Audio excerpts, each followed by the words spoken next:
Masuk. Iya, masuk.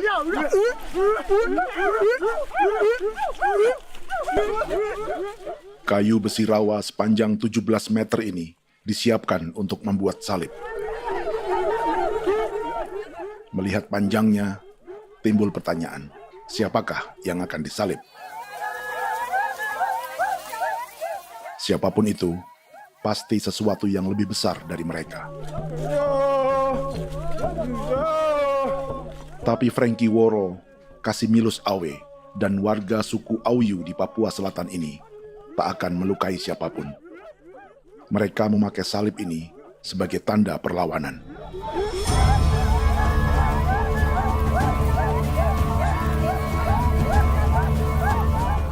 Yang mereka lawan memang lebih besar, yaitu pemerintah Republik Indonesia. Pemerintah sedang mengincar 2,5 juta hektar hutan orang Papua untuk proyek tanaman industri pangan dan energi.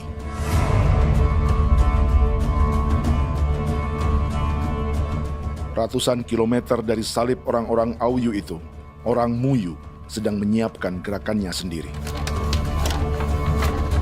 Tapi kali ini dalam bentuk sebuah pesta.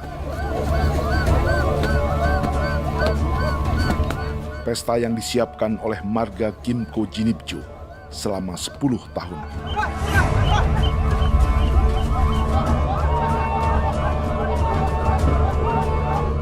Sosok di marga ini adalah Willem Kimco, orang asli Papua yang tak punya kartu identitas kewarganegaraan manapun.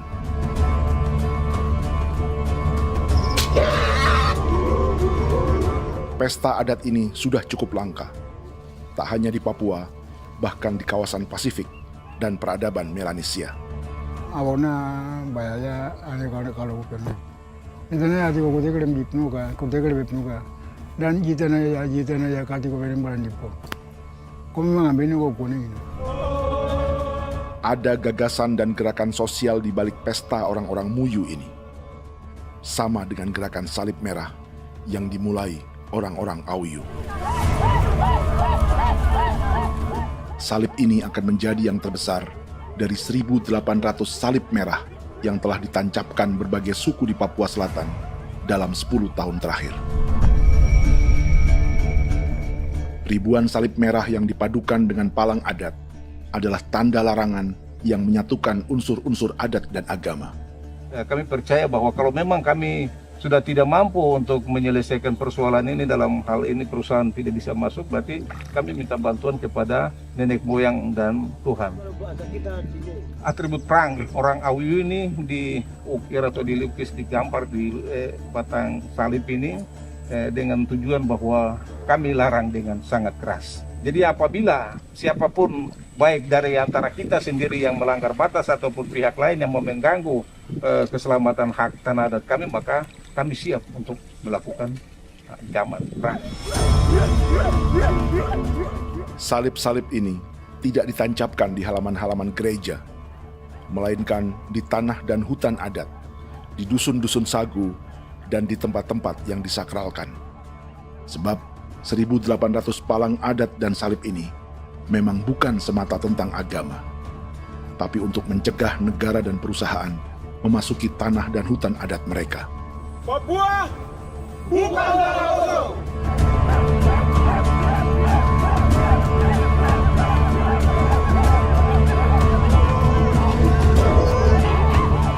Di zaman TikTok ini, kami ingin menceritakan semua ini lewat film yang pendek.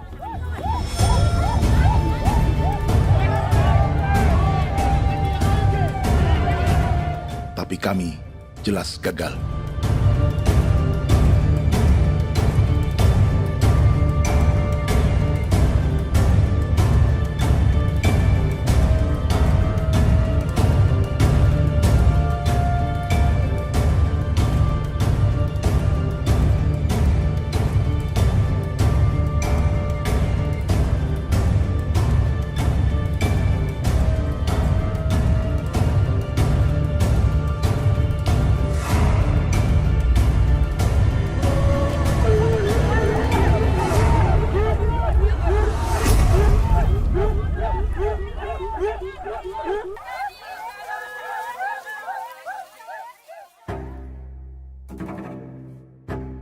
Di planet ini, ada 5 pemilik hutan hujan tropis terluas yang tersisa. Kongo di Afrika, Brazil, Peru, Bolivia, dan Indonesia.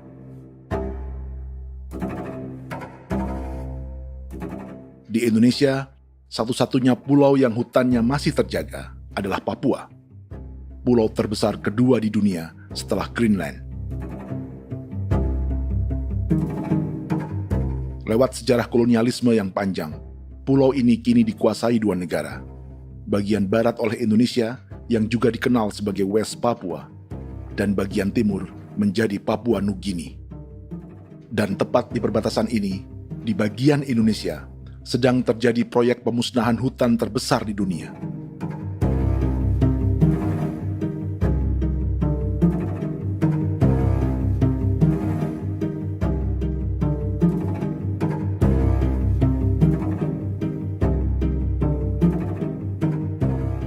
Pemerintah Indonesia sedang membuka lebih dari 2,5 juta hektar hutan untuk sawit, tebu, padi, dan peternakan. Ini disebut proyek strategis nasional untuk lumbung pangan dan energi yang jadi ambisi 3 presiden. Bagian terbesar direncanakan untuk mencetak sawah seluas 1,3 juta hektar. Lalu bagian lain akan ditanami tebu seluas 560.000 hektar untuk gula dan bioetanol. Setiap liter bensin di Indonesia akan dicampur bioetanol 10% atau E10. Ada 10 perusahaan di proyek ini, dan semuanya dimiliki oleh 1 keluarga saja. Berikutnya, ada areal sawit seluas 400.000 hektar untuk biodiesel. Targetnya mencampur 50% solar dengan minyak sawit atau B50.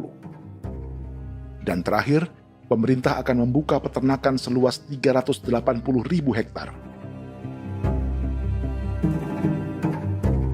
Jadi, apa yang salah dengan proyek pangan dan energi ini?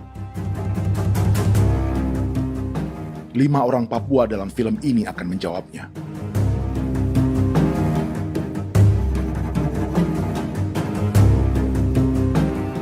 Yang pertama adalah Yasinta Moiwen dari suku Marin.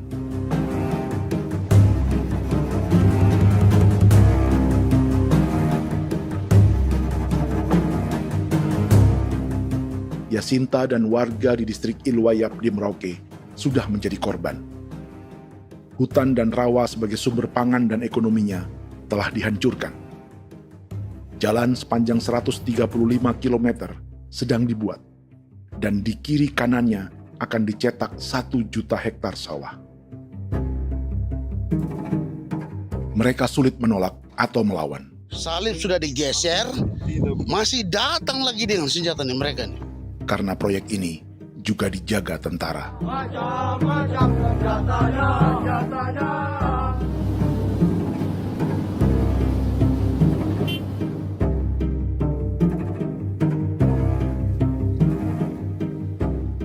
Yang kedua adalah Natalis Buer di distrik Tanah Miring, Merauke. Petani milenial ini merasa ditelantarkan. Sebab setelah hutannya diubah menjadi sawah, sebagian sawah-sawah ini tak tergarap. Orang asli Papua seperti Natalis tak punya modal untuk benih, pupuk, perawatan, hingga ongkos panen.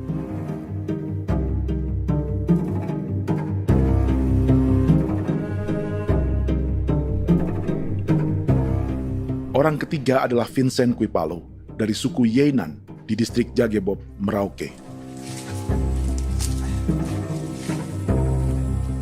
Vincent dan suku Ye sedang menjadi korban. Hutan adat orang-orang Ye sedang dihancurkan untuk perkebunan tebu dan bioetanol.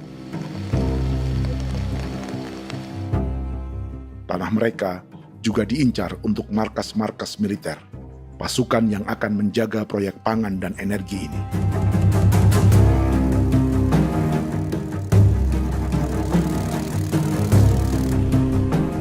Yang keempat adalah Frankie Woro dari suku Auyu di distrik Fofi, Kabupaten Bovendigul.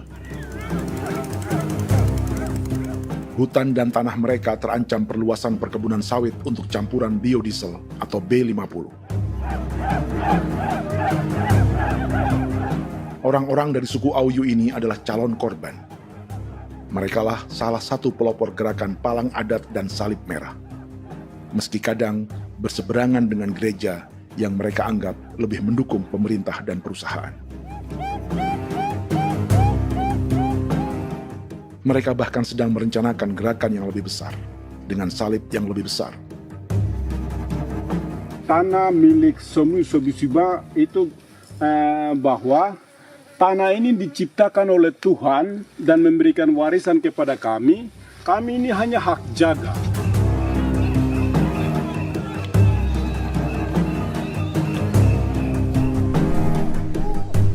Sosok kelima adalah Willem Kimco dari suku Muyu di Bovendigul. Tokoh adat dari Muyu ini hidup di garis belakang proyek negara, sehingga belum menjadi korban. Tapi mereka sedang bersiap menghadapi segala kemungkinan. Tinggal di belantara dan perbatasan membuat sebagian mereka tak punya status kewarganegaraan. Tapi mereka telah hidup jauh sebelum ada Indonesia atau Papua Nugini.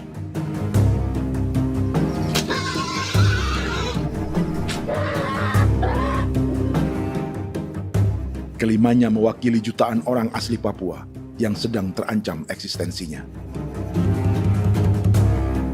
Jika kita merasa kepunahan peradaban Neanderthal di Eropa, Aztec dan Inca di Amerika, atau aborigin di Australia adalah sejarah masa lalu, film ini menceritakan bagaimana pemusnahan sebuah bangsa dan kepunahan sebuah peradaban sedang terjadi di masa hidup kita. Kepunahan bukan karena kerusakan lingkungan dan ruang hidup semata, juga karena dihantam 60 tahun operasi militer.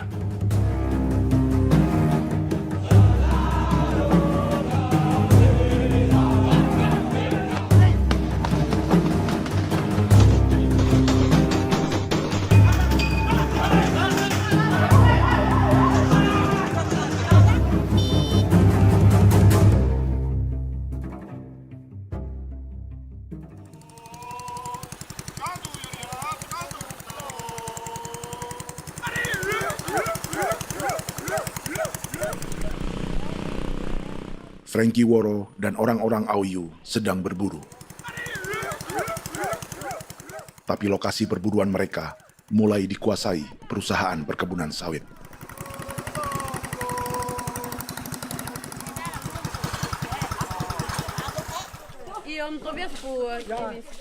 Kita akan menuju arah ke Inabusu. Di sana kami akan masuk di wilayah konsesi perusahaan PT Indo Asiana Lestari, dan di situ ya ada survei-survei mereka yang mereka pernah lakukan, tapi juga kami ada lakukan tanda-tanda saksi di sana.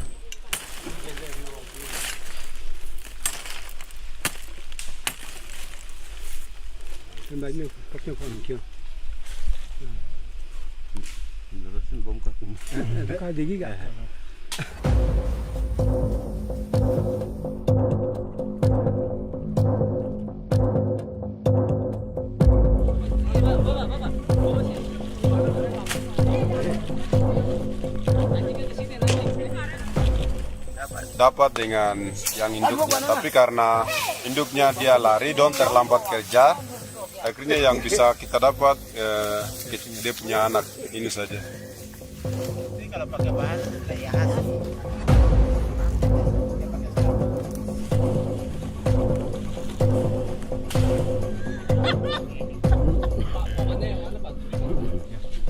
Pohon ini pohon bitanggur, dia punya kayu ini kita biasa gunakan untuk kerja perahu, dan juga kulit depu getanya itu kita pakai untuk kerja ini, panah-panah ini lem, jadikan lem ini, panah-panah. Hutan ini adalah supermarket bagi suku Auyu. Juga lumbung pangan atau bank untuk menyimpan deposito kekayaan alam. Hutan juga tempat yang penuh dengan sejarah suku, situs budaya, dan tempat-tempat sakral. Inilah yang sedang mereka pertahankan dari incaran pemerintah dan perusahaan. Untuk semua alasan ini, mereka menancapkan ribuan salib merah.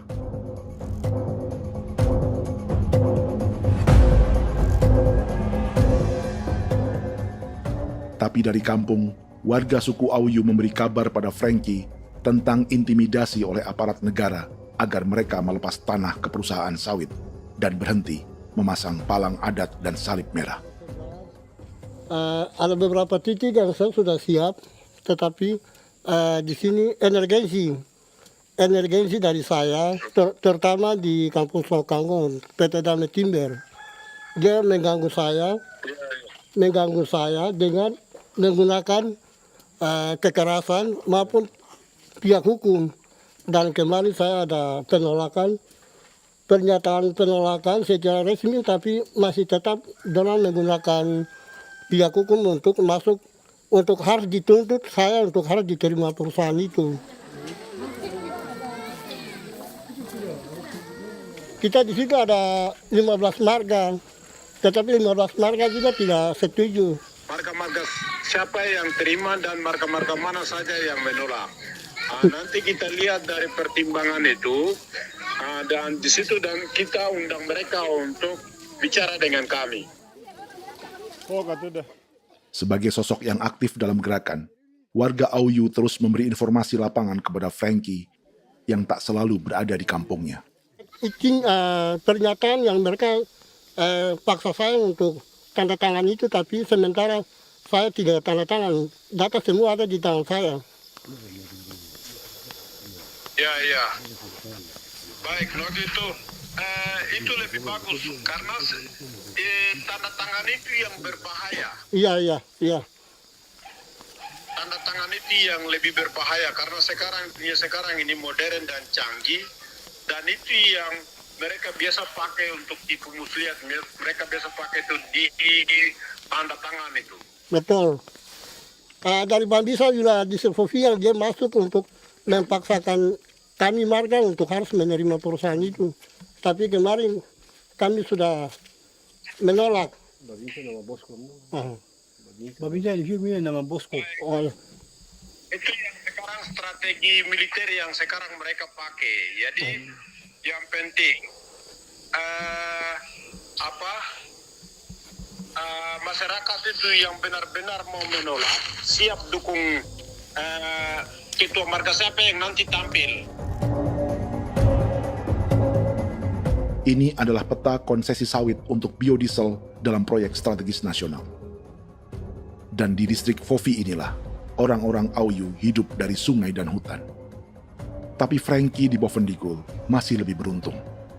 Setidaknya dibandingkan Yasinta Moyen di Merauke yang sudah kehilangan hutan dan rawanya.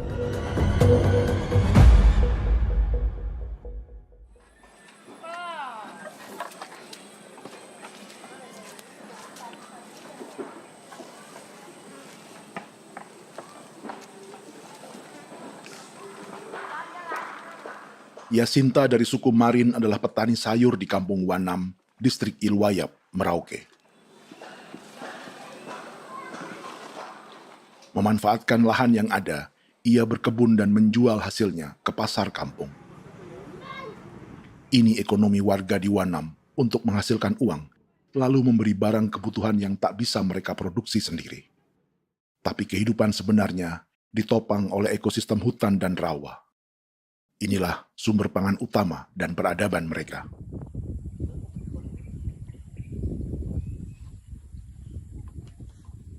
Namun ketenangan ini diusik ketika tiba-tiba pada Mei 2024, di Pelabuhan Wanam datang ratusan alat berat untuk proyek pangan dan energi pemerintah.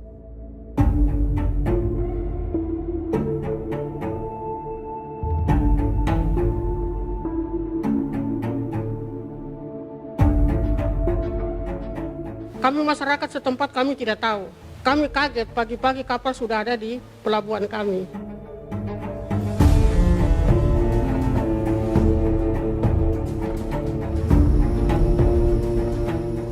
Yasinta Moiwen atau Enrika Gebze dan warga lainnya tak pernah diajak bicara atau dimintai pendapat. Seakan-akan Papua adalah tanah kosong. Kita suka kaget yang dong bawa turun alat berat dong bawa turun, kita kaget masyarakat. Dorang subongkar itu kayu-kayu.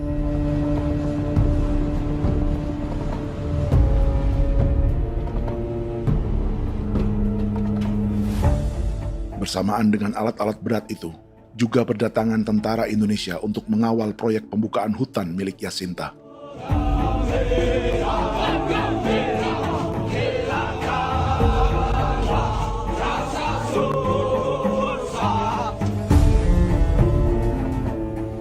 Ribu alat berat didatangkan dari Cina ke Papua oleh perusahaan bernama John Lin Group sebagai kontraktor pemerintah.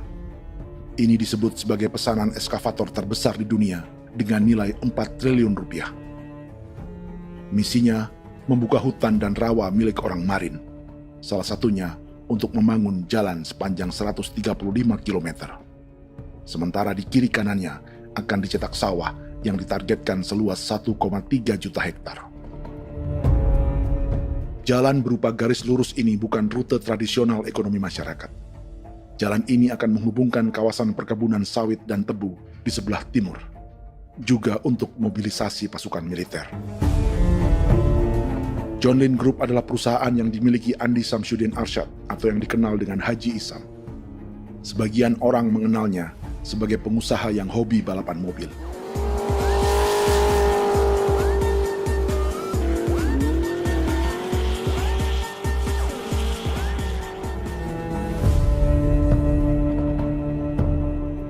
Tapi di Kalimantan, ia berbisnis batu bara, perkebunan sawit, pengolahan karet, penerbangan, perkapalan, dan biodiesel. John Lin Group kini juga menjadi pemilik perkebunan tebu dan pabrik gula terbesar di Indonesia. Sayapnya melebar dari Kalimantan hingga ke Bombana, Sulawesi Tenggara.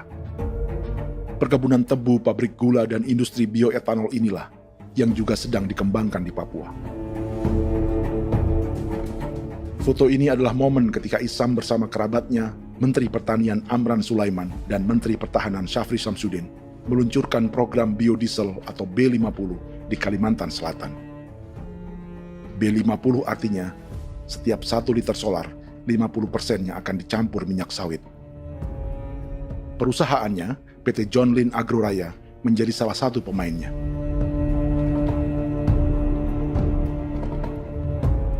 Sepanjang tahun 2025, saham PT John Lin Agroraya pernah naik hingga 700%.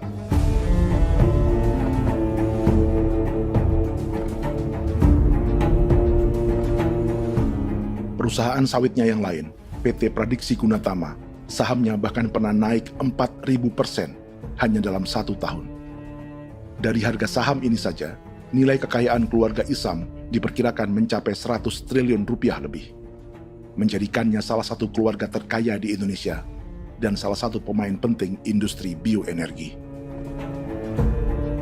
Dan di Papua Selatan inilah sebagian sawit-sawit untuk mendukung program B50 akan ditanam. Inilah tanah orang-orang Wambon, Muyu, Marin, Yei, atau Auyu seperti Frankie Wor.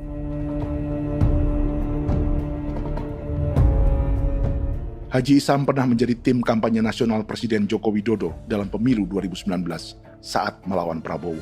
Bintang Mahaputra Utama diberikan kepada Saudara Andi Syamsuddin Arsyad.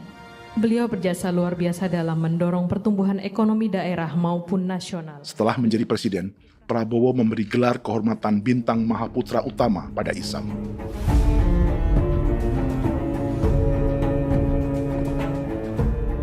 Sejumlah menteri Prabowo, juga kerabat dan orang-orang yang pernah bekerja di perusahaan Isam.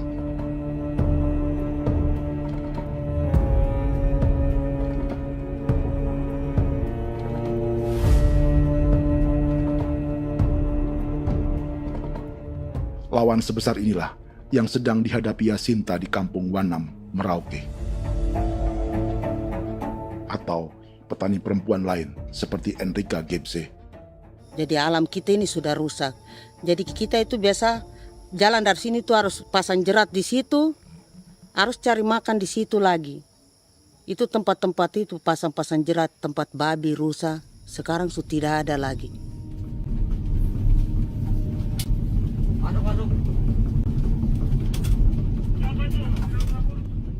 Rekaman ini memberi gambaran bagaimana Kasuari kehilangan rumah di bekas hutan dan rawa.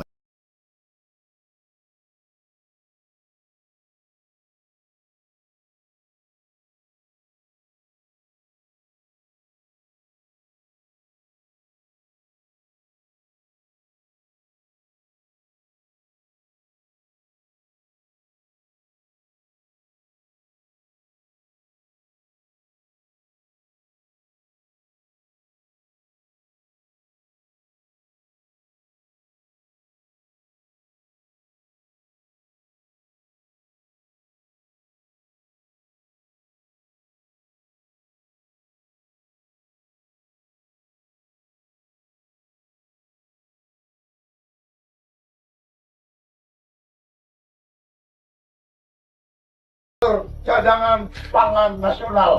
Macam-macam senjatanya,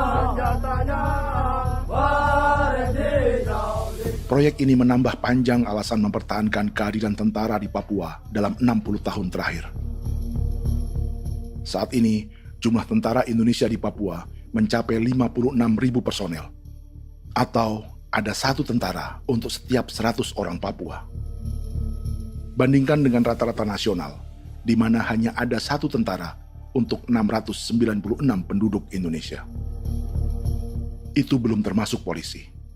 Artinya, 1 orang Papua dijaga lebih banyak senjata dari rata-rata penduduk Indonesia.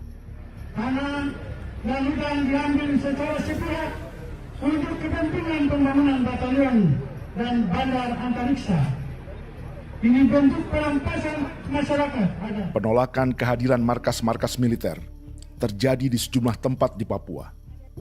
Tak hanya karena trauma dan ketakutan, juga karena mengambil tanah-tanah adat.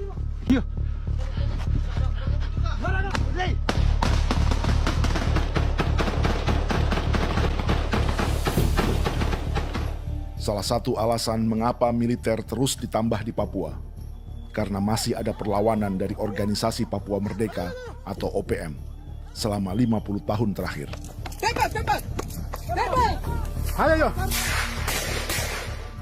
Tapi kekuatan militer OPM diperkirakan hanya 1.430 personel dan 360 pucuk senjata.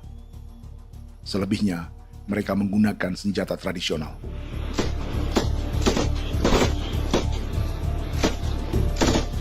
Dengan demikian, kekuatan tentara dan polisi di Papua 58 kali lebih besar dari gerilyawan Organisasi Papua Merdeka.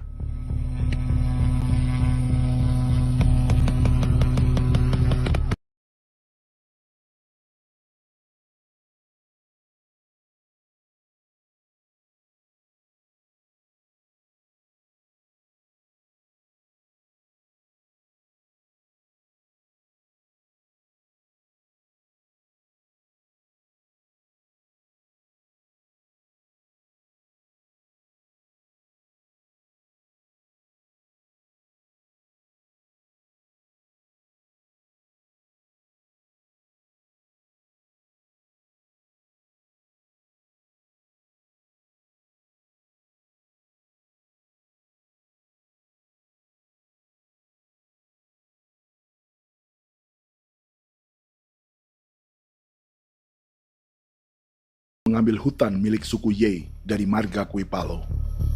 Tapi dorong datang tanam ini saja di sini, tanam papan nama ini. Victor Kuipalo menunjukkan apa yang terjadi.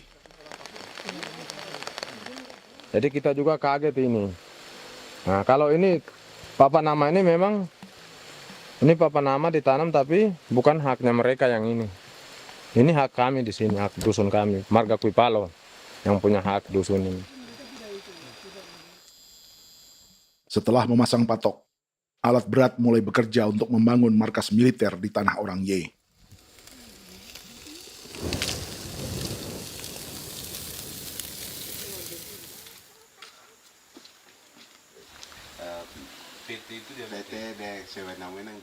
Kehadiran markas militer mengkhawatirkan warga yang pernah mengalami trauma.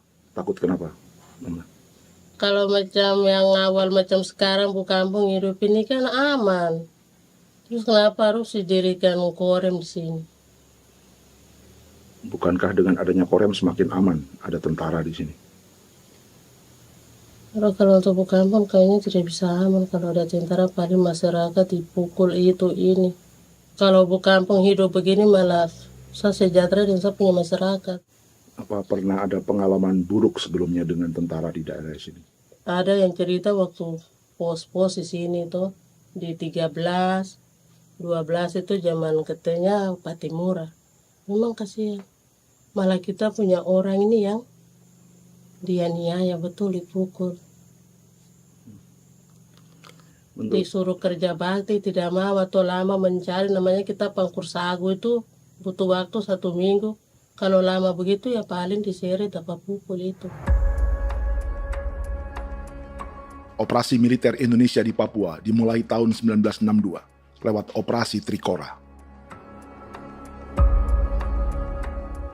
Tapi perlawanan bersenjata pertama di Papua baru dilakukan tahun 1965 di Manokwari. Nanti tanggal 1 Mei jam 12.30 pemerintahan di Irian Barat mutlak akan jatuh di tangan.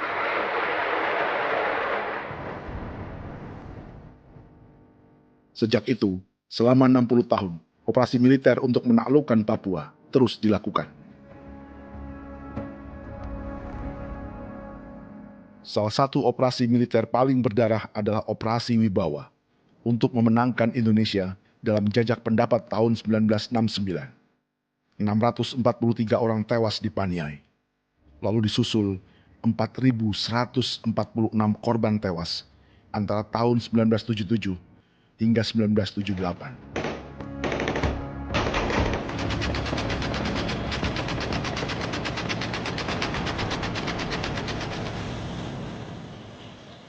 Operasi militer ini menimbulkan gelombang pengungsian hingga kini. Dewan Gereja Papua mencatat 103.000 orang menjadi pengungsi pada tahun 2025 dan nyaris tak diberitakan media-media Jakarta. Jumlah pengungsi terbesar tercatat di Nduga yang mencapai 20.000 jiwa. Banyak di antaranya yang sedang hamil, seperti Jubiana, salah satu pengungsi Nduga. Jadi ini takarik mesti kaki be muguruk berselari namen wane kosem bigari me tegirik munene an nimbo mesle berselari ne wam darik lek prak de oi gore bangal no so ndak lo yo nandam yanet ndang no yat de nanen di ko nerwa membri wal marwa tegirik munene wa tri bel no seman ngal siak kaya berkumpulnya masalah orang me wako seluk dari namen wani ko semane kuman nak wani ndemo ko ndak misal namen bere ko ko nak no semane ne be minute waru ra kana bi ni dige war be mino pragit de laina bulan Maret April yana mana kantan barang na lire na bam ne Jubiana lalu menamai anaknya pengungsi Kogoya. Selain Jubiana, juga ada Emma dari Maibrat yang melahirkan di hutan. Sampai di kampung gini, katanya bilang ada tentara yang bangun jembatan. Nah, capek itu juga pun masih tahan. Kembali lagi ke hutan lagi. Kita sampai sejatuh di tengah jalan. Orang sampai terbanting di kayu semuanya. Berasa sakit begitu. Melengkapnya tuh Domika Serli, pengungsi Wako. Masyarakat sipil dari Kampung Aitrem sementara mengungsi karena kampungnya sementara dikuasai oleh TNI Polri. Seratusan ribu pengungsi di Papua saat ini jauh melampaui jumlah yang mengungsi ke Papua Nugini tahun 1984, yaitu 10.000 orang karena menghindari operasi militer.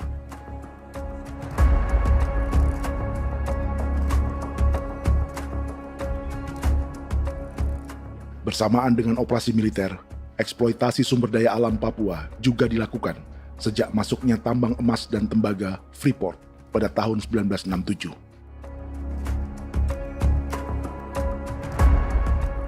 Disusul perkebunan sawit awal tahun 1980-an. Lalu ada perburuan buaya untuk diambil kulitnya. Sebelumnya, ada eksploitasi gas alam di Teluk Bintuni, pencarian besar-besaran kayu gaharu, atau pembukaan hutan tanaman industri. Ini belum termasuk perburuan dan perdagangan ikan arwana di selatan Papua, penebangan kayu merbau dari hutan-hutan Jayapura, emas di Blok Wabu Intan Jaya, bahkan nikel di pulau-pulau kecil Raja Ampat. Dan kini, dalam skala yang belum pernah terjadi dalam sejarah, Papua dipaksa mencetak sawah, tebu untuk bioetanol, dan sawit untuk biodiesel.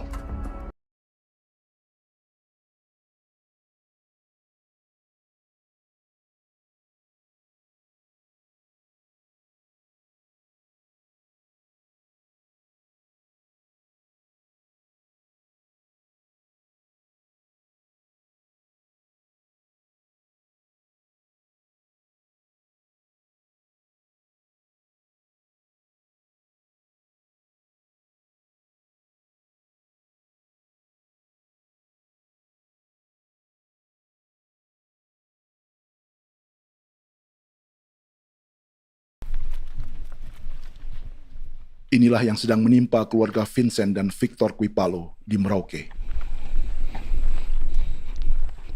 Hutan mereka diambil untuk markas militer dan industri perkebunan, PT Murni Nusantara Mandiri. 1 dari 10 perusahaan yang diberi konsesi untuk menanam tebu dan memproduksi gula serta bioetanol seluas 52.000 hektar.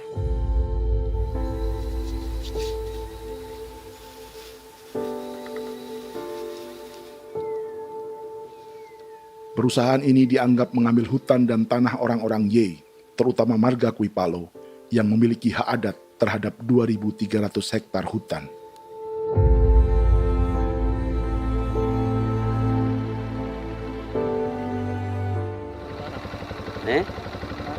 Tentara? Tentara. Oh iya, tentara.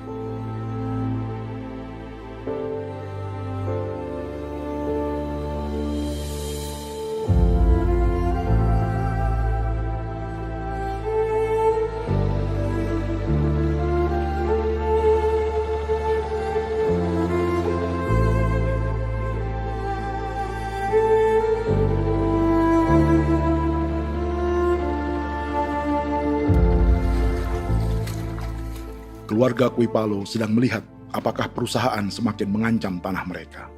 Dan kekhawatiran itu terbukti. Iya, makanya tadi saya bilang ini dari sini saja dekat, ini sudah masuk di dalam ujung lapang ini.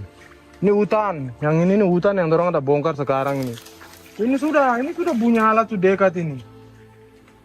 Dekat sekali ini. Ini sini.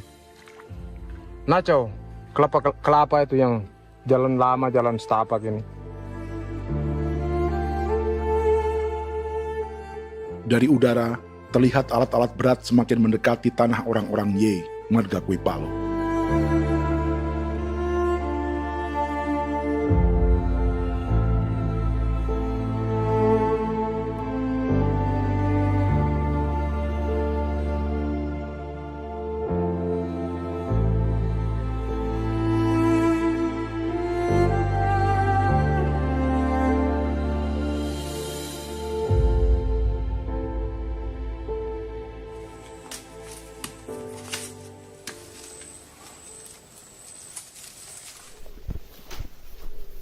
Keesokan harinya, Victor dan kerabatnya memberi tanda cat merah di pohon-pohon yang berada di batas tanah mereka.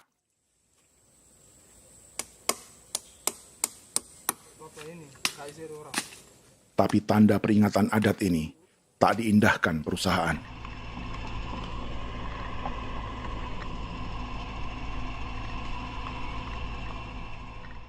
Dua bulan kemudian, perusahaan tetap memasuki tanah marga Kuipalo. Sama-sama. Kami manusia, kau lihat. Tapi tidak sakit hati sekali saya kasih tahu adik. Ini sama baik kalau pikiran berubah lagi hari ini. Kami juga punya tangan, hanya beda rambut. Mister itu juga. Woi, buka. Tidak.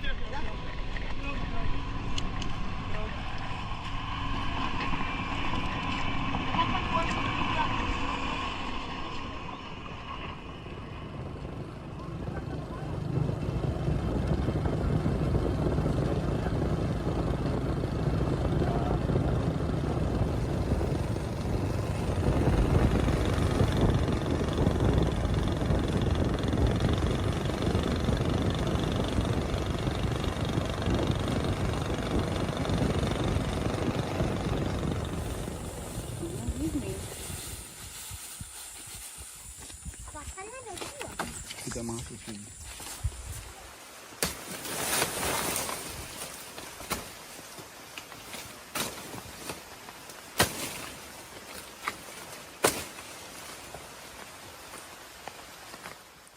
Jadi ya untuk itu seperti saya katakan tadi, apakah lebih baik kita tidak usah ada kan atau bagaimana, kita pisahkan, pisahkan dari negara ini kan, jangankan tuh. Saya kemarin bicara sama Daniel, datang sama saya dengan persoalan Kodam ini, saya bilang Pak Daniel kalau lebih baik saya ngungsi ke Papua Nugini. Dia bilang, aduh Bapak jangan begitu. Ya memang kalau tidak bisa menghargai kami, lebih baik pilihan yang itu yang saya memilih. Lebih baik saya pindah dari sini. Saya mengungsi ke Papua Nugini, di negara tetangga. Masih di laut. Apa?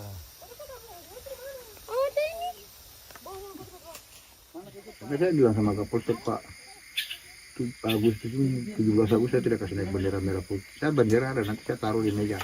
Bendera saya ada. Karena saya punya pikiran percuma kita ini merasa bahwa kita hidup di bawah naungan merah putih. Ternyata merah putih tidak lindungi kami. Tidak anggap kami sebagai kami rakyatnya.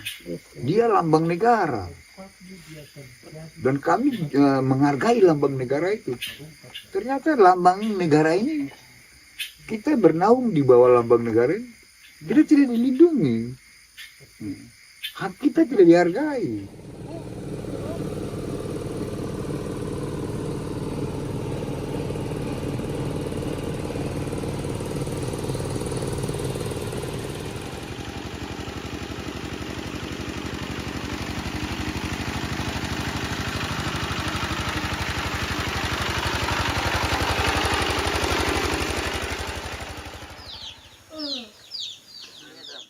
Marga Kuipalo dari suku Ye terus mendapat teror dan intimidasi agar melepas tanah mereka yang hanya dihargai Rp300.000 per hektar. Tapi mereka tidak berjualan tanah. Makanya mama itu tidak suka untuk lepas tanah. Untuk apa? Baru di dalam hutan itu ada obat-obat tradisi. Itu sudah Kalau macam ada sayur juga, kita ambil sayur yang dia tumbuh sendiri. Jadi kita ini mau kemana, kalau itu sudah digusur, ya habis. Kita ini jadi penonton. Jangan sampai kita ini duduk minta di jalan. Jadi kita tidak mau seperti itu. Makanya tanah itu kita tidak melepas. Tapi mungkin orang lain tuh dia senang saja. Lebih baik saya pegang uang merah dulu. Saya bisa beli-beli itu ini. Nanti datang uang sudah habis, gembel, mau cari kemana lagi, hutan sudah habis, mau makan ikan di mana, kali sudah hancur. Seperti Yasinta di Wanam, suara dan gerakan kaum perempuan Papua sangat nyaring dan tak bisa diabaikan.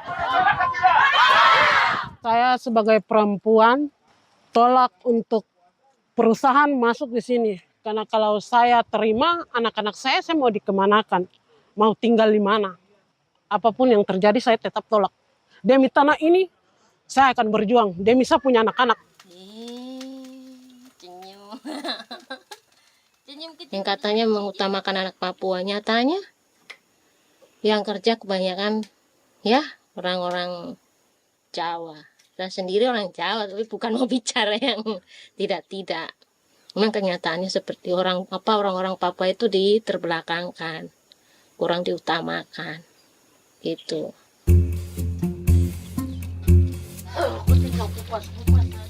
Proyek food estate seperti mencetak sawah, bukannya tak diikuti warga Papua.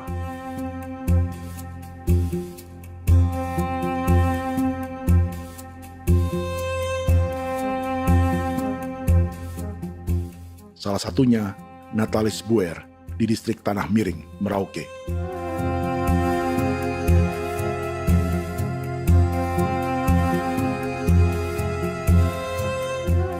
Setelah menghabisi hutan, pemerintah Indonesia mencetak sawah untuk tanaman padi karena beras mulai menjadi makanan pokok menggantikan sagu.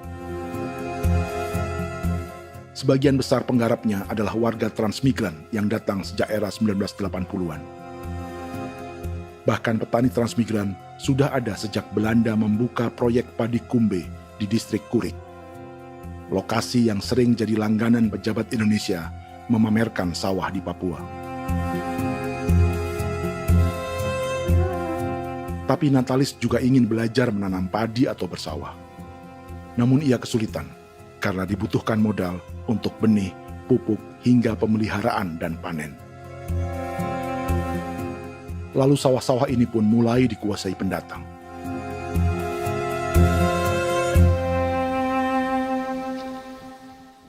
Tapi sejauh ini di kampung kami ini yang saya lihat memang ada kelompok kami punya di sini yang sudah tergabung dalam Gapoktan, kemudian masuk dalam optimalisasi lahan.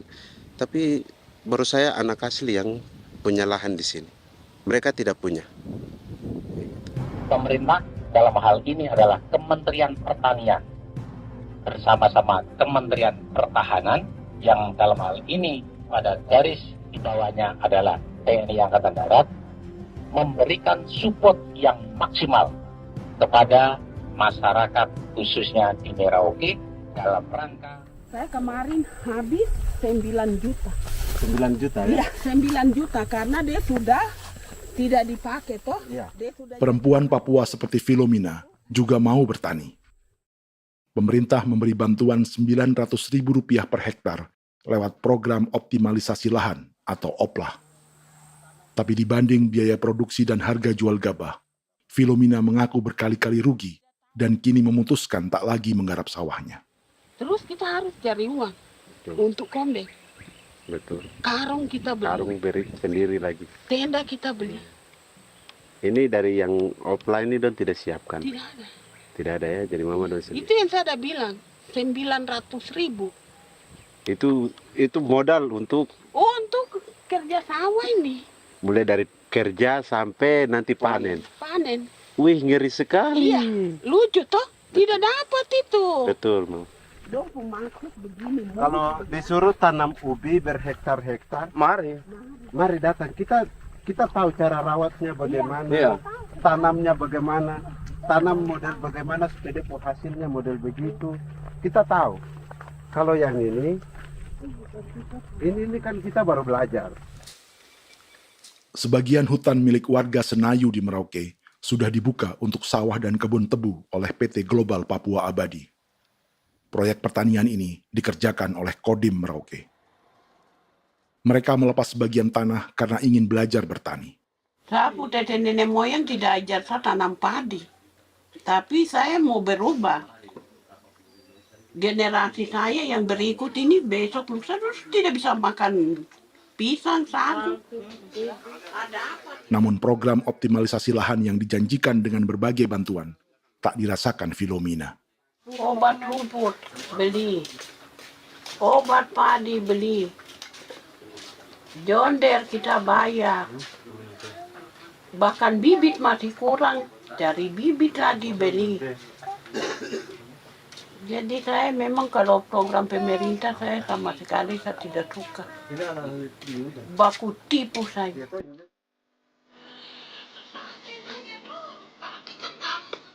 Mereka merasa ditinggalkan sendiri, jatuh bangun belajar bertani padi. Sementara sumber pangan dan air yang semula mudah didapat, kini telah berganti sawah dan kebun tebu. Dulu kita masih bisa jalan, nanti masak di kali, pakai air kali.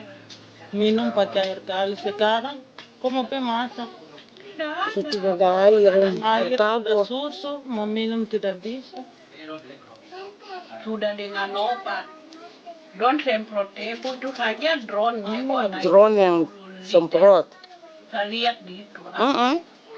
Jadi kita bukan drone yang terbang di atas untuk disemprot. Dong lempar pupuk di bawah ya dia mengalir ke kali. Mengalir ke kali, ke rawa-rawa.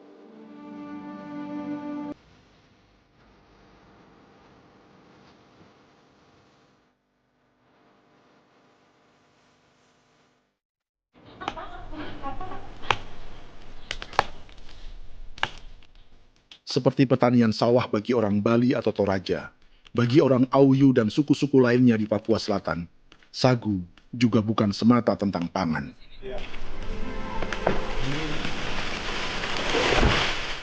Bagi orang Auyu dan Marin, sagu adalah kerabat, sosok orang tua, sosok nenek moyang yang harus dijaga dan dilindungi. Lagi bikin apa mama ini mama? Pakai toko kita sagu.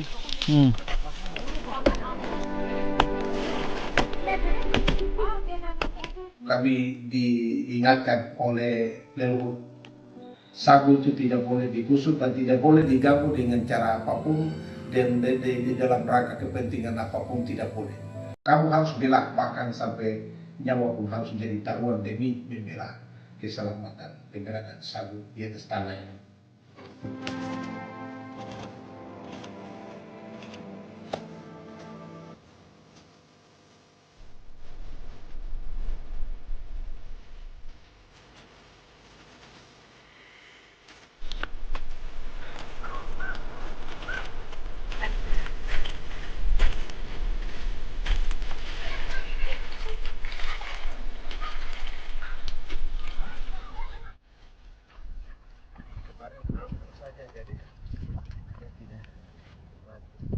Menurut Natalis, pemerintah di Jakarta mendefinisikan lumbung pangan semata urusan beras dan mencetak sawah.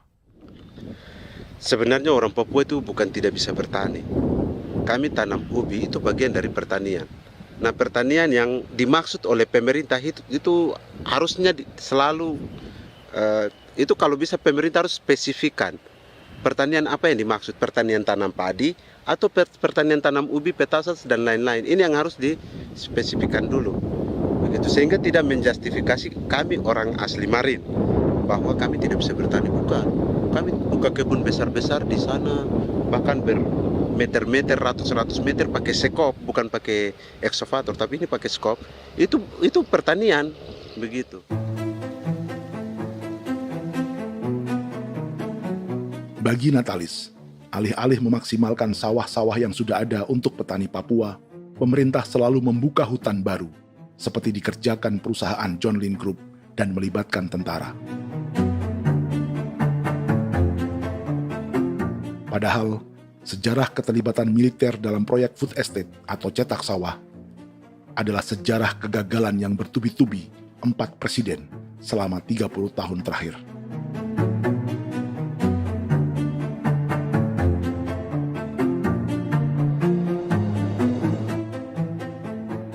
Papua bukan yang pertama menjadi proyek lumbung pangan yang melibatkan tentara. Kalimantan telah menjadi korban 30 tahun sebelumnya.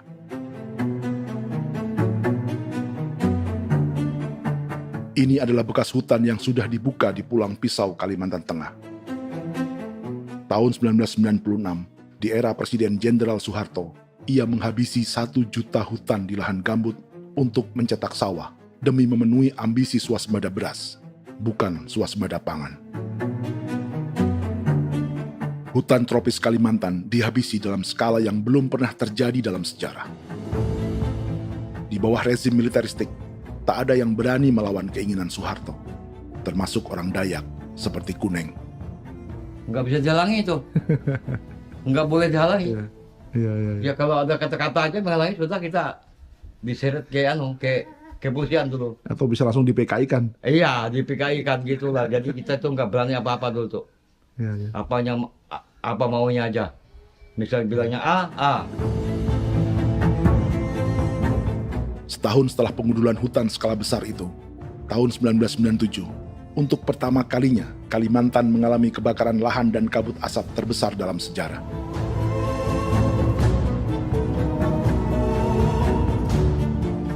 Sebagai ilustrasi, ini kondisi kabut asap tahun 2015.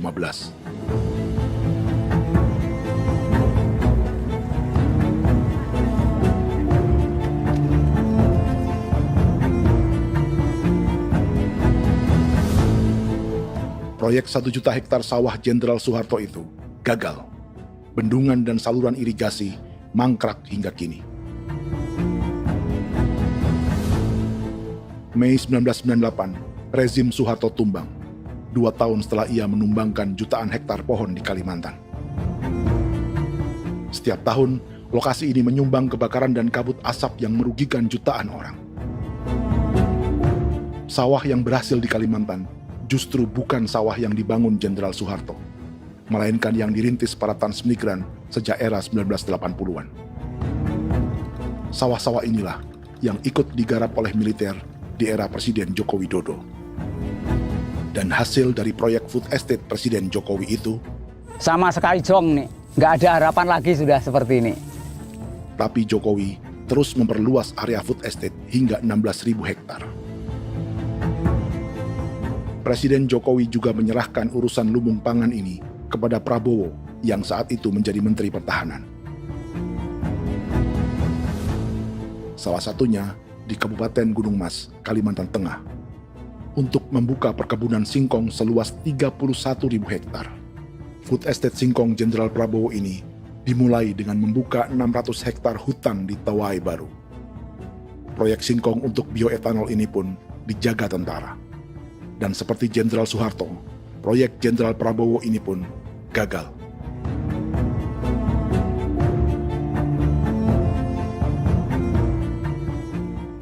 Dengan reputasi ini, Joko Widodo dan Prabowo justru sedang membuka 2,5 juta hektar di Papua.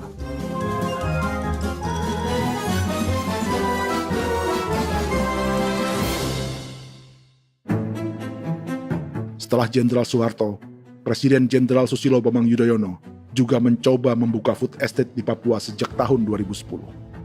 Namanya Merauke Integrated Food and Energy Estate atau MIFE. Proyek ini juga gagal. Lalu di lokasi yang sama, Jokowi berusaha meneruskan dengan proyek mencetak sawah 1,2 juta hektar yang juga gagal. Sekarang yang paling siap adalah 1,2 hektar. Yang 1,2 juta hektar. Dan kini, Prabowo yang pernah gagal dengan 600 hektar singkong di Kalimantan justru akan mengulangi di Papua dengan skala 2,5 juta hektar. Di daerah Papua pun harus ditanam kelapa sawit supaya bisa menghasilkan juga BBM dari kelapa sawit. Dalam setiap proyek pangan dan energi di Papua, yang lebih menonjol bukan tanaman pangannya, melainkan untuk energi atau bahan bakarnya.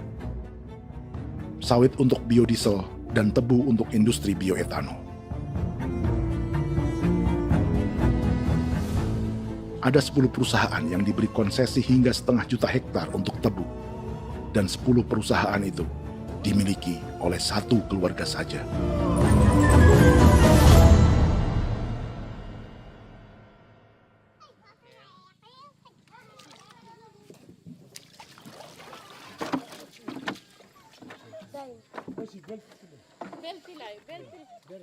Para perempuan Auyu di Bovendigul akan berangkat memancing. Priska Beni membantu menyiapkan perahu.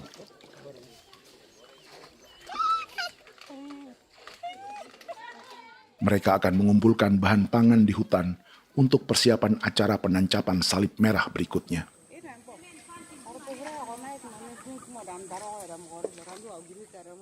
Priska sudah mengambil posisi memancing.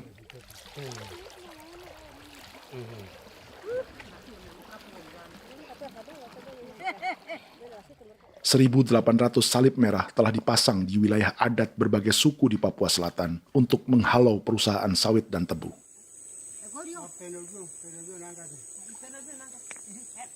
Maria Tebung yang paling muda datang membawa hasil. 2 ekor ikan gastor alias gabus toraja. Sebagai generasi Z, pendidikannya sampai sekolah dasar. Di perusahaan perkebunan seperti sawit atau tebu, ijazah SD hanya bisa menjadi buruh kasar. Tapi ia tak tertarik. Karena kita hidup itu dari alam, kita pancing, juga di darat, bawa anjing, terus bikin pagar sagu, dapat babi, bawa baru kita makan. Jadi kita tidak mau perusahaan masuk. Kita tidak akan terima. Sementara Priska Beni masih mencari peruntungan. Tapi baginya, menjadi nelayan di Sungai Fofi masih lebih baik daripada bekerja 9 tahun di perkebunan sawit. Sudah pengalaman, jadi kita tidak mau lagi. Seberapa lama ketika kerja itu? Selama di sana. 9 tahun di sana. 9 tahun? Saya baru pulang dari perusahaan. Selama 9 tahun kerja di sawit, bisa punya rumah kah? Atau tidak. Motor kah? Tidak. Johnson kah? Tidak. Cuma makan saja.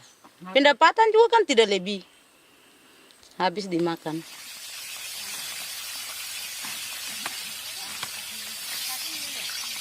Satu minggu libur berapa hari? Tidak libur. Minggu tetap kerja? Tetap kerja. Tidak bisa ke gereja? Hari Minggu kerja. Hari Minggu juga kerja. Dia tidak mengenal agama perusahaan itu. Di grup perusahaan sawit Korindo, Priska digaji 2 juta rupiah per bulan dan tinggal di mes karyawan.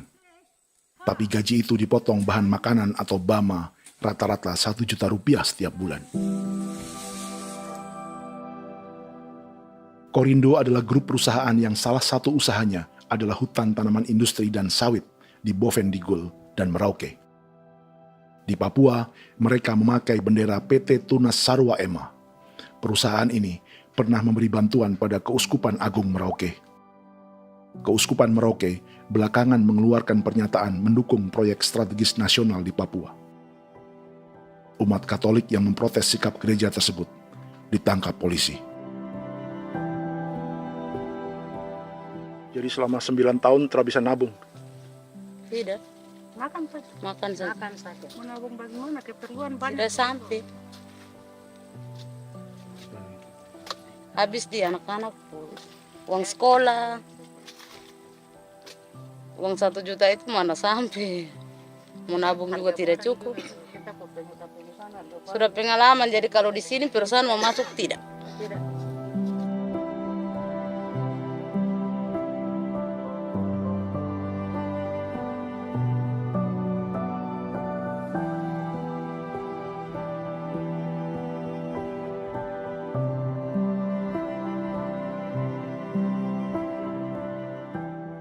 Dan menu makan siang seperti ini agaknya sulit bagi buruh sawit atau tebu yang digaji 2 juta rupiah per bulan.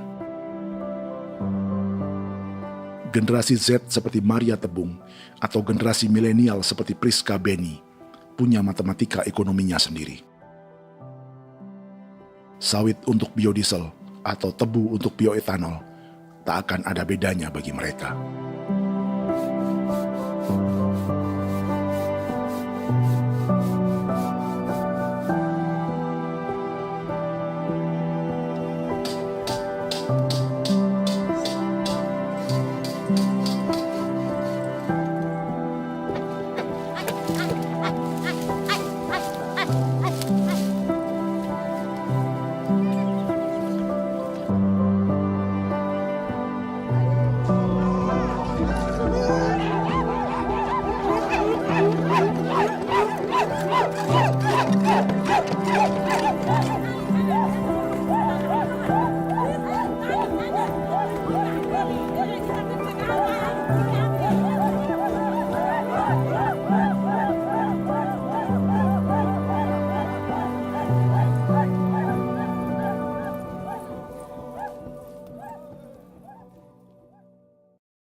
Perkebunan tebu 1,5 juta hektar di Merauke adalah ide 3 presiden untuk menggenjot penggunaan bioenergi sebagai campuran bahan bakar fosil.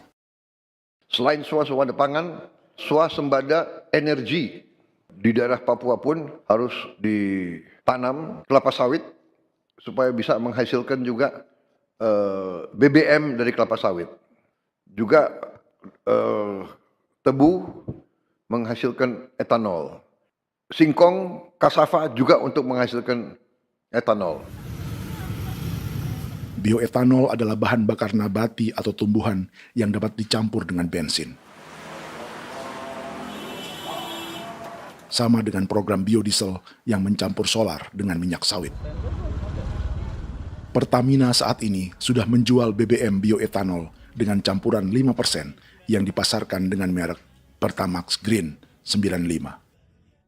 Tapi pemerintah ingin menaikkan kadarnya menjadi 10% atau E10. Maka ke depan kita akan mendorong untuk ada E10. Kemarin malam sudah kami rapat dengan Bapak Presiden. Bapak Presiden sudah menyetujui untuk direncanakan mandatori 10% etanol. Idenya untuk mengurangi ketergantungan pada bahan bakar fosil yang diimpor dan menimbulkan polusi.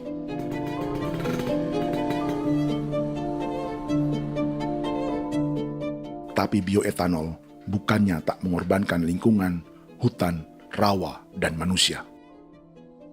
Karena program E10 membutuhkan 7,3 miliar liter bioetanol, maka lahan yang dibuka untuk menanam tebu bisa mencapai 1,3 juta hektar.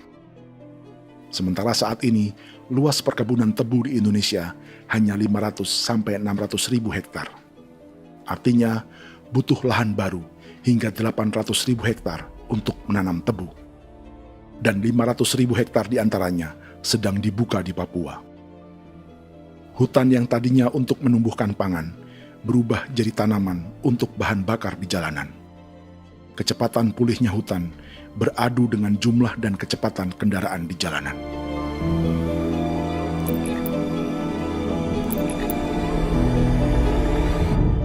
Dahaga terhadap energi tak pernah bisa dipuaskan. Setelah minyak sawit untuk biodiesel, dunia kini merambah singkong, jagung, dan tebu untuk bioetanol. Benua Amerika, Eropa, sebagian Afrika, hingga separuh Asia kini mulai memakai bioetanol sebagai campuran bahan bakar.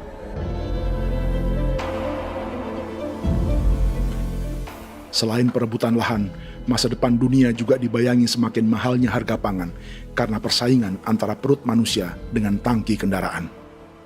Ini adalah lokasi perkebunan tebu dan bioetanol PT Murni Nusantara Mandiri yang mengancam tanah Vincent Quipalo dan orang-orang Ye di Merauke. Beberapa kilometer di selatan adalah PT Global Papua Abadi yang mengancam tanah orang-orang Muyu dan Marin. Dua perusahaan ini adalah bagian dari 10 perusahaan yang mendapat konsesi lahan untuk tebu dan bioetanol di Merauke. Batas konsesi mereka bahkan sama dengan batas negara Indonesia dengan Papua Nugini. Salah satu ciri bahwa peta konsesi ini dibuat di Jakarta dari atas meja. Sama seperti kolonial Inggris dan Belanda ketika mereka membagi Pulau Papua dengan garis lurus pada abad 19. Seakan Papua adalah tanah kosong. Bedanya, meski peta konsesi ini mengatur batas 10 perusahaan, tapi perusahaan-perusahaan ini sebenarnya dimiliki oleh satu keluarga saja. Ini nama 9 dari 10 perusahaan tebu dan bioetanol di Merauke, Papua. 99% saham mereka dimiliki sebuah perusahaan bernama PT Merauke Nusantara Manis. Sementara 1% sisanya dimiliki PT Merauke Gula Mandiri. Tapi saham kedua perusahaan ini dimiliki PT Merauke Sugar Group. Dan perusahaan ini, 90% sahamnya dimiliki pengusaha bernama Angelia Bonaventure Sudirman, serta perusahaan bernama Zico Trust dan Resource Harvest. Lalu 10% lainnya dikuasai PT Papua Energi Abadi, yang pemiliknya adalah Dudi Christian dan Angel Madeline. Sekarang, mari kita lihat siapa mereka. Angelia Sudirman adalah keponakan dari salah satu konglomerat sawit Indonesia, Martias Fangiono. 9 perusahaan di Papua ini berada di bawah bendera Merauke Sugar Group. Dan Merauke Sugar Group hanya satu dari 7 grup perusahaan milik keluarga Fangiono.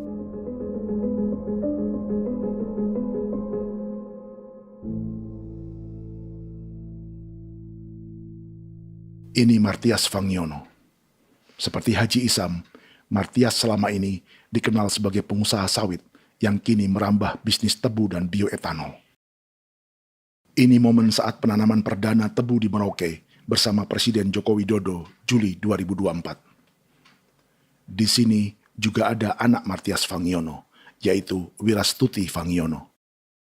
Wirastuti adalah salah satu yang menonjol dari keluarga Fangiono. Tahun 2025, Forbes mencatatnya sebagai konglomerat termuda dengan kekayaan 23 triliun rupiah yang mengendalikan 2 grup usaha, FAP Agri dan Surya Dumai Industri. Keduanya adalah perusahaan sawit dan biodiesel. Anak dan bapak ini adalah investor utama bagi Jokowi dan Prabowo untuk proyek tebu dan bioetanol di Papua. Sementara yang ini adalah Martua Sitorus, pemilik raksasa agribisnis dunia, Wilmar International, yang juga memegang konsesi sawit di Papua lewat berbagai perusahaan. Tapi Martua kini memakai bendera baru, yaitu KPN Corporation atau Karunia Prima Nastari. KPN inilah yang memiliki kelindan bisnis dengan keluarga Fangiono untuk proyek tebu Merauke. Apalagi grup Wilmar yang didirikannya juga pemain gula utama di Australia. Tahun 2010, Wilmar membeli 100% saham perusahaan gula terbesar Australia, Sucrogin.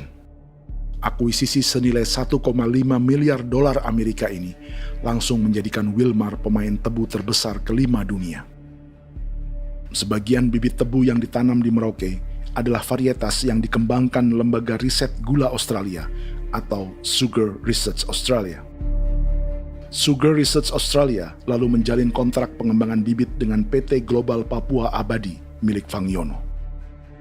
Tapi masalahnya, Sugar Research Australia adalah badan publik yang tugasnya memajukan petani tebu dan sebagian dananya berasal dari pajak warga Australia.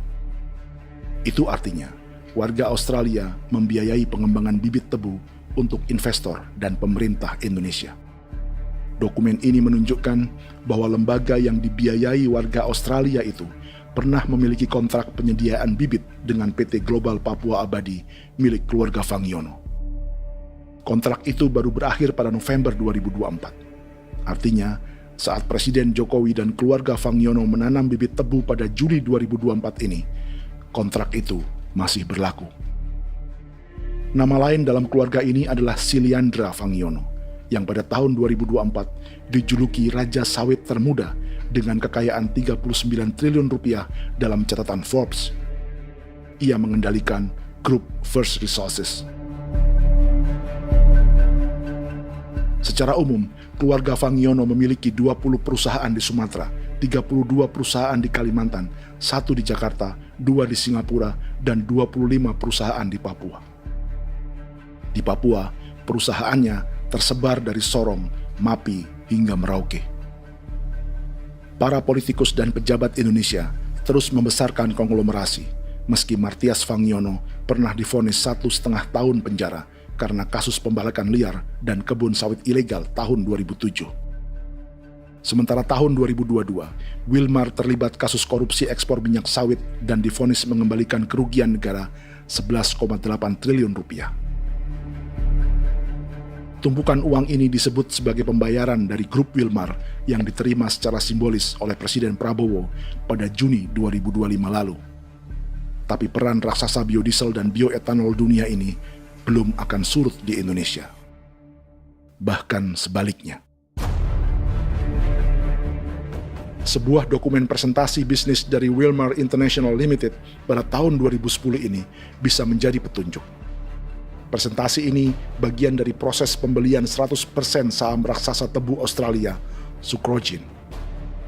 Dalam presentasi ini, Wilmar mengaku ditawari konsesi lahan 200.000 hektar di Papua, atau dulu disebut Irian Jaya, untuk menanam tebu.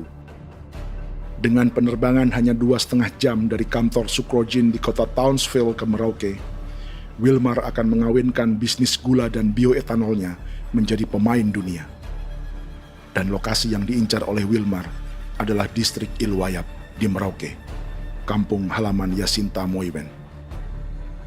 Dan persis disinilah, 14 tahun kemudian, ribuan eskavator John Lynn Group milik Haji Isam mulai membuka hutan sebagai kontraktor pemerintah. Presentasi dan gagasan ini dibuat oleh Wilmar pada Juli tahun 2010. Sebulan kemudian, Agustus 2010, pemerintah Presiden Susilo Bambang Yudhoyono meluncurkan proyek Lumbung Pangan dan Energi Merauke atau Merauke Integrated Food and Energy Estate. Targetnya membuka lahan 1 juta hektar dalam 5 klaster yang masing-masing 200.000 hektar. Angka yang sama dengan presentasi Wilmar. 5 tahun kemudian, 2015, giliran Presiden Joko Widodo yang mau melanjutkan proyek pangan dan energi 1,2 juta hektar. Menjelang pensiun sebagai presiden, Jokowi kembali menggencarkan proyek ini dan melibatkan Prabowo sebagai Menteri Pertahanan. Jokowi lalu mendukung Prabowo sebagai presiden berpasangan dengan anaknya, Gibran Rakabuming Raka sebagai wakil presiden. Kini, setelah menjadi presiden, giliran Prabowo yang melanjutkan proyek bioetanol dan biodiesel dengan memobilisasi militer dan melibatkan pejabat-pejabat yang juga para elit partai koalisinya.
Tahun lalu, hutan-hutan di Pulau Jawa dalam waktu singkat berubah menjadi perkebunan tebu di bawah rezim kolonial Belanda. Orang Jawa menjadi buruh dan petaninya dipaksa menanam tebu. Dari kolonialisme dan politik tanam paksa itu, Belanda memperkaya negara dan para investornya. Tak puas membuka hutan untuk perkebunan di Jawa dan Sumatera, kolonial Belanda menanam tebu hingga di Suriname dan mengerahkan ribuan orang Jawa sebagai buruh pada tahun 1890. Inggris yang sudah menguasai negara seluas India dan Papua Nugini pun masih menanam tebu jauh di tengah Samudra Pasifik, di tanah orang-orang Fiji. Lalu memindahkan puluhan ribu orang India menjadi buruh di sana. 200 tahun sebelumnya, ratusan ribu orang Afrika bahkan diperbudak untuk bekerja di perkebunan-perkebunan tebu Spanyol dari selatan Eropa hingga Karibia, Kuba, atau Jamaika. Jika dulu tebu menjadi gula atau emas putih, kini cerita kolonialisme tebu berlanjut di Papua untuk bahan bakar nabati atau bioetanol. Dan seperti semua cerita tentang kolonialisme, akan ada yang berpesta dan ada yang membayar. Dalam setiap cerita pesta kolonialisme, baik di Jawa, Karibia, atau di Papua, selalu melibatkan para elit lokal, dari pejabat, perwira, hingga agamawan. Tapi dalam setiap kolonialisme, juga selalu ada cerita tentang mereka yang mempertahankan diri dan melawan.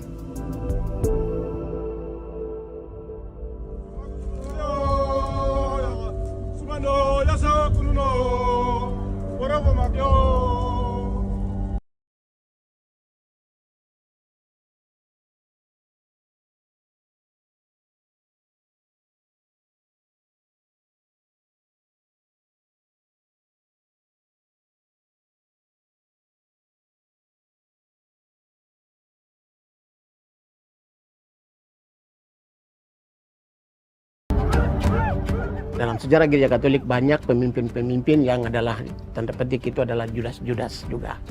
Jadi itu sudah pasti karena itu adalah manusia. Satu sisi sebagai manusia dalam perjalanan digoda, apalagi ada dalam posisi-posisi jabatan ya mungkin banyak tawaran-tawaran lain, lalu disitulah terjadi pergeseran keberpihakannya kepada misi gereja tadi itu untuk umat, untuk mereka yang tertindas. Orang kirim ekskavator, orang kirim tentara, orang kirim polisi. Pukul kami bukan pencuri, kami tidak pernah mencuri orang barang. Kami tidak pernah menangis ke orang lain. Kami tidak pernah menangis ke kita bapak mama, kami menangis kepadamu. Tuhan kami lemah. Mesti datang ada dia kata begini hijau cikui orang datang ke bangsa kami, ke wilayah kami untuk kasih habis kami.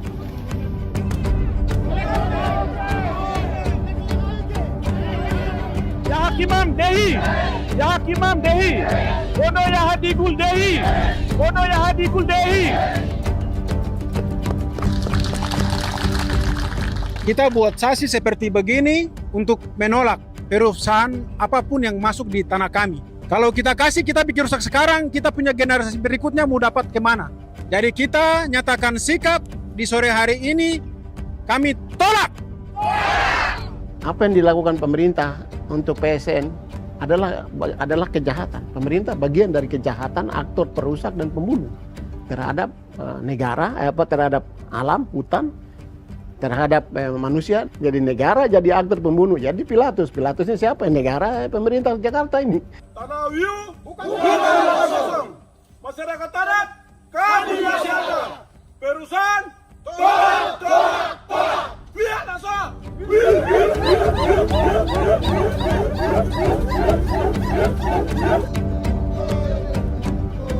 Jika tanah adat dan hutan adat hilang, kami mau hidup di mana? Maka di sini saya mau bilang, negara jangan tipu-tipu kami lagi.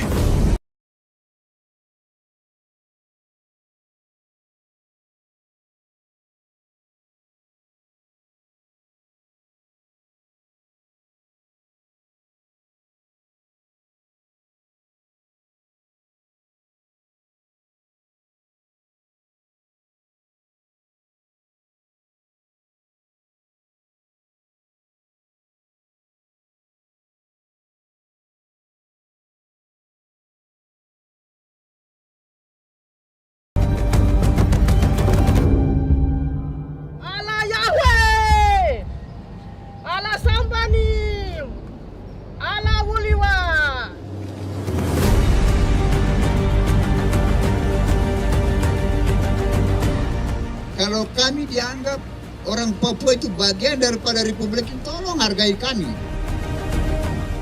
Dengan adanya PSN, PT John Hindruk yang sudah menerobos tanah kami dan hutan kami, merusak alam kami. Itu yang kami datang ke Jakarta jauh-jauh dari Papua. Kami mau bersuara kepada Bapak Presiden Prabowo Subianto, di mana keadilan untuk masyarakat Papua. Tolong lihat masyarakat Papua yang sudah mati. Kami bersepakat menyatakan, 1. Gereja-gereja di Indonesia mendukung masyarakat adat yang menolak proyek strategis nasional di tanah Papua. 2. Gereja-gereja di Indonesia menolak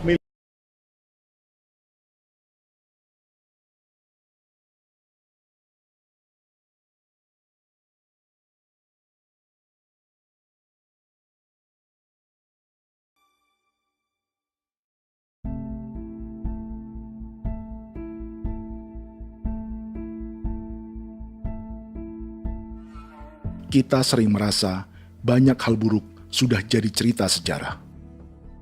Dan kita sekarang hidup lebih baik, lebih beradab, atau mustahil melakukan kejahatan seperti di masa lalu. Kita tidak lagi menghukum mati orang dengan memenggal kepalanya. Kita menembaknya atau menyuntik racun agar tertidur dan mati.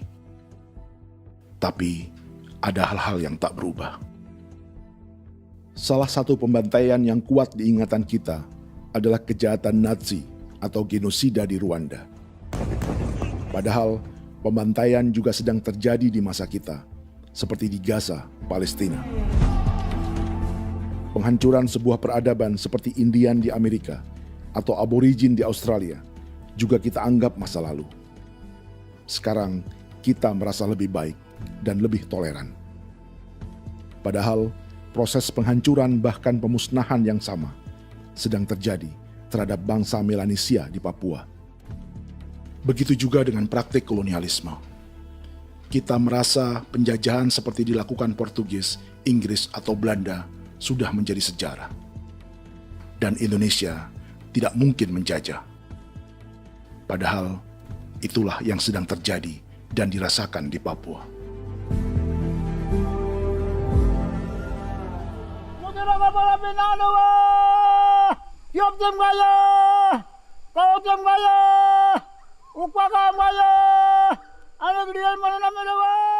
Jalannya sejarah ini disadari Willem Kimco di pedalaman Bovendigol, Papua. Hidup terpencil dan tak tersentuh urusan negara bukan berarti selalu aman.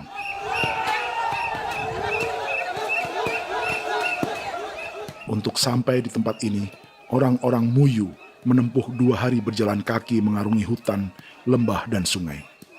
Termasuk mereka yang datang dari perbatasan Papua Nugini. Mereka berkumpul untuk memenuhi undangan pesta adat yang disebut Awon Atatbon atau Pesta Babi. Yang mengundang adalah marga Kimco Jinipjo. Yang dituakan di marga ini adalah Willem Kimco. Ia tak punya kartu tanda penduduk dan kewarganegaraan manapun, baik Indonesia atau Papua Nugini. Tahun 1984, 10.000 orang Papua, terutama suku Muyu, mengungsi ke Papua Nugini untuk menghindari operasi militer Indonesia, termasuk Willem Kimco.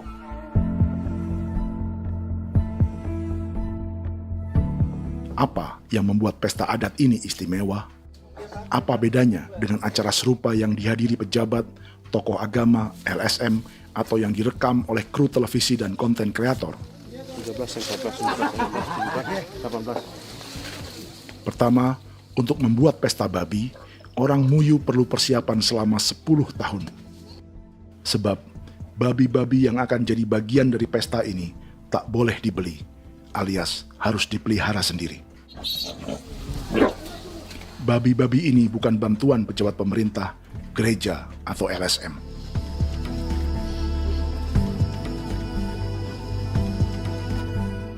Yang kedua, babi-babi ini tidak dipelihara di kandang. Jadi punya nama babi ini kah? Harimau. Harimau? Harimau. Dia kulit dengan ini bulu di harimau, macam harimau begitu yang kasih nama harimau. Setelah diberi nama, mereka dilepas liarkan di hutan sejak kecil. 10 tahun kemudian, jika tiba saatnya pesta, para pemburu akan mencari mereka di dalam 479 hektar hutan milik marga Kimco. Suku atau marga lain tak akan mencurinya di hutan, karena mereka sudah punya babi dan wilayah masing-masing. Itu artinya, mereka harus tetap menjaga dan mempertahankan hutannya, agar babi-babi bisa hidup. Demikian juga dengan lahan pangan mereka, yang menumbuhkan sagu, keladi, atau aneka sayuran.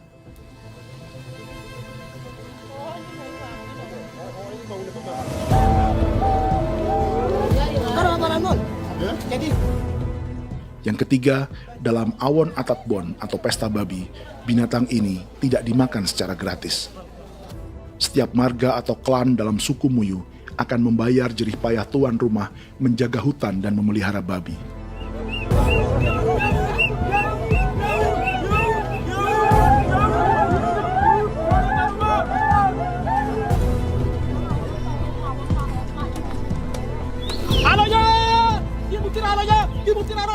Ini seperti arisan untuk menjaga budaya dan lingkungan.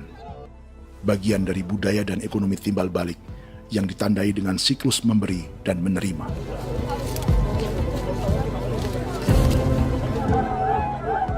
Ini juga cara orang Muyu membangun dan memperluas aliansi. Awon bet begul bet, ulan yau kando bet, asat bet anani, asat bet jenis liga anani, oh ado amte nani, menini tu ni jaga, kepo kemo ko di mana, kepo kemo mayat ni, kep tetek mo yang ko, kep kanin bet wini ke iftore wen, ni wen ni tu ni jaga dek me, oke, kepo nanti ko tu kemo, kepo kepasak ko tu orang ni, kene man gini wan jo, koko kati bolon jabeng, koko kuning bolon jabeng. Jika Willem Kimco dan marganya bisa menjaga hutan dan wilayahnya, marga lain ikut diuntungkan sebagai sebuah ekosistem. Demikian juga sebaliknya. Alasan keempat, mengapa pesta babi ini memiliki tempat khusus dalam peradaban orang Muyu, karena Willem Kim Ko khawatir peradaban mereka akan punah, menyusul ancaman terhadap ekosistem dan hutan. Setiap marga atau klan harus mengkonsolidasi diri dan membangun aliansi.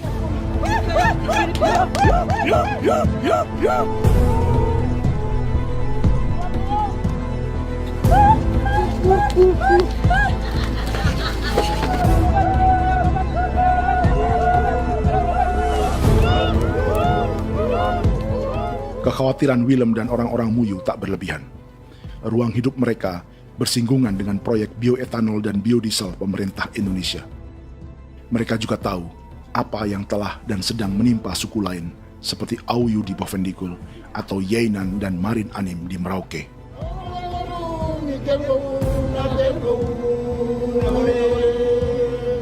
Jika suku-suku lain menggunakan palang adat dan salib merah sebagai gerakan perlawanan, orang-orang Muyu memakai pesta babi untuk mempersiapkan diri dan konsolidasi. Sebab, berbeda dengan saat mengungsi tahun 1984, kali ini yang datang ke tanah orang-orang Muyu tak hanya tentara, juga alat-alat berat bersama para pebisnis pangan dan energi. Mau ke Madu, mau datang.